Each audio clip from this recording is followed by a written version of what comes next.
Here are the horoscopes for the week of the 13th to the 20th of January 2014.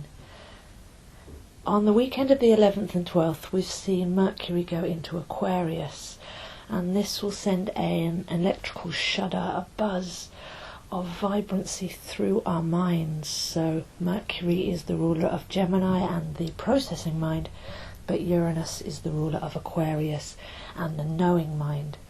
So if there's been any confusion lately, then we're about to get a blast of clarity.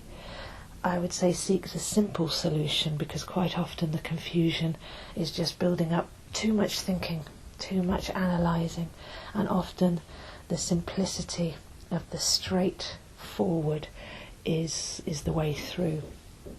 So Uranus encourages our brainwaves to work in a different way. We're being rewired while Uranus goes through Aries.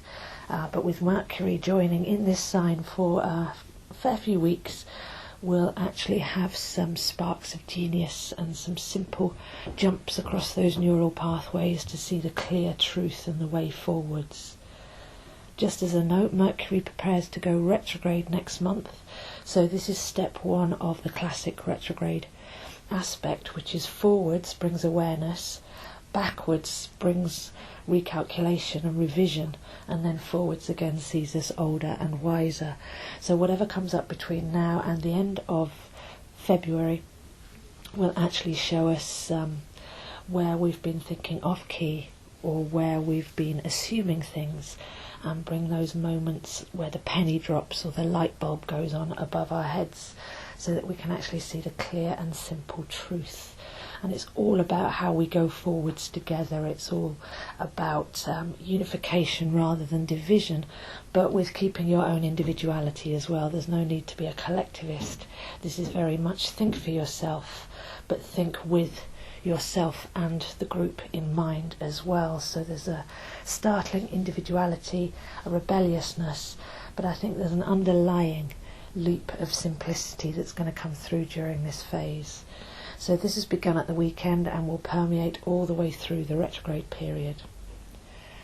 We are building towards the full moon in Cancer on Wednesday night and Thursday morning. So with full moons, it's always worth looking back to what was happening at the new moon, and this would have been last June or July, the new moon in Cancer. And whatever was set off during that phase is now coming to culmination. This doesn't have to be complete closure, but it can be end of part one. It can be a staged affair. So with the full moon in Cancer, it can be very, very emotional, because Cancer is ruled by the moon, and it's that cellular, emotional, inherited, programmed memory that we go around holding in our waters. So we may feel things bubbling up, we may feel that tension, because what happens with a full moon is it opposes the sun. So just as we're going through the rational, logical month of Capricorn, all of a sudden for a few days there's this growing tension as the full moon opposite in Cancer manifests itself. So it's a time to be reflective, it's a time to actually be very nurturing, and it's a time to get to know the cellular emotional body and actually be able to rinse out any emotions that aren't serving us, or bring to a closure any emotional stories that have been running since June or July last year.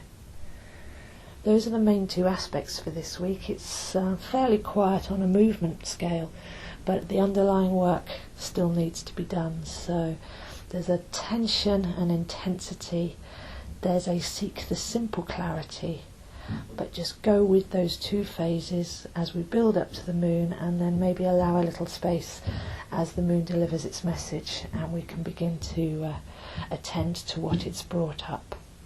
So those are the horoscopes for this week, and I'll see you next week.